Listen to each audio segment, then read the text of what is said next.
देश दुनिया की बड़ी खबरें अब देखें journalist UP live news channel पर। आइए आपको दिखाते हैं इस वक्त की सबसे बड़ी खबरें। तो इसी तरह हमारे चैनल की खबरों को देखने के लिए चैनल को सब्सक्राइब करें और बेल आइकन को जरूर दबाएं। दिखाते हैं इस वक्त की बड़ी खबर। दिल्ली की चुनाव में हो रही राजनीति पर बात करते हुए राज्यसभा सांसद स्वाति मालीवाल ने कहा कि केजरीवाल अपनी जिम्मेदारी से भाग रहे हैं। सच यह है कि यमुना नदी 76% दिल्ली में ही प्रदूषित होती है। हर दिन 22 नालों की गंदगी सीधे सीधे इस नदी में विलय हो रही है। इस नदी को साफ करने के लिए पिछले 10 सालों में 7,000 करोड़ रुपए खर्च हुए हैं। अरविंद केजरीवाल ने अपने बयान में 2 राज्यों के बीच लड़ाई करवाने की कोशिश की है। अपना अभिभाषण दिया है और उस पर मेरी जो भी प्रतिक्रिया है वो मैं संसद के पटल पे रखूंगी। दिल्ली चुनाव चल रहा है, कल भी हमने देखा कि आप बाकायदा जो कूड़ा का ढेर था आपको पुलिस ने डिटेन भी किया, अरविंद केजरीवाल के घर के सामने आपने ले जाके देखा, क्योंकि दिल्ली में जिस तरह से कूड़ा है। लेकिन अरविंद केजरीवाल जो लगातार वो जो आरोप लगा रहे हैं कि यमुना का पानी जहरीला है और बीजेपी यानी कि हरियाणा वालों ने इस तरह किया है, सावधान रहे। सीईसी पर भी वो कह रहे हैं कि वो अपने पोजीशन के लिए इस तरीके के कमेंट्स दे रहे हैं। क्या कहेंगे इस पूरे विषय को लेकर?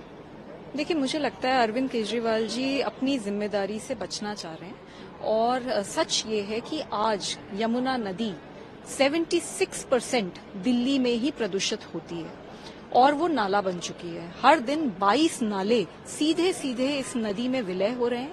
238 MGD अनट्रीटेड सीवेज हर दिन नदी के अंदर डाला जा रहा है। 55 सीवेज ट्रीटमेंट प्लांट्स बनने चाहिए थे, सिर्फ उसमें से 35 हैं जिनमें से 22 स्टैंडर्ड्स मीट नहीं करते और यमुना नदी वो साफ नहीं कर पाए, ऐसा अरविंद केजरीवाल जी खुद मान रहे हैं। 7,000 करोड़ रुपए खर्च हुए हैं पिछले 10 साल में इस नदी की सफाई पे, लेकिन उसका रिजल्ट कुछ भी नहीं है। और इनफैक्ट अरविंद केजरीवाल जी बेशर्मी से ये कहते हुए दिख रहे हैं मीडिया के सामने कि यमुना नदी अगर वो साफ कर देंगे तो उससे वोट नहीं आएगी। तो जो इंसान यमुना नदी जो हमारी माँ के समान है उसके लिए उसकी सफाई ना करके उनके लिए इस तरीके की बातें बोल रहे हैं कि सफाई करने से वोट नहीं आती, उनसे क्या आशा रखी जा सकती है। बहरहाल उनके ये स्टेटमेंट्स जो उन्होंने हरियाणा सरकार के लिए दिए हैं, हरियाणा स्टेट के लिए दिए हैं, और उन्होंने एक तरीके से अपने स्टेटमेंट से 2 राज्यों के बीच में लड़ाई करवाने की कोशिश करी है। मेरे हिसाब से ये पॉलिटिकल इमेच्योरिटी है और उनको बहुत सोच समझकर बयान देने चाहिए। 10 साल काम कर लो ना, उसके बाद अंत में चुनाव के पास आकर इस तरीके की बयानबाजी करने की जरूरत ही नहीं पड़ेगी।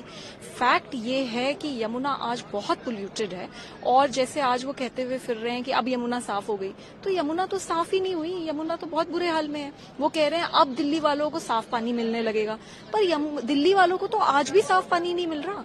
आप द्वारका चले जाइए, आप भलसवा चले जाइए, वहां पे काला पानी आ रहा है, पीला सड़ा हुआ झाग वाला पानी आ रहा है।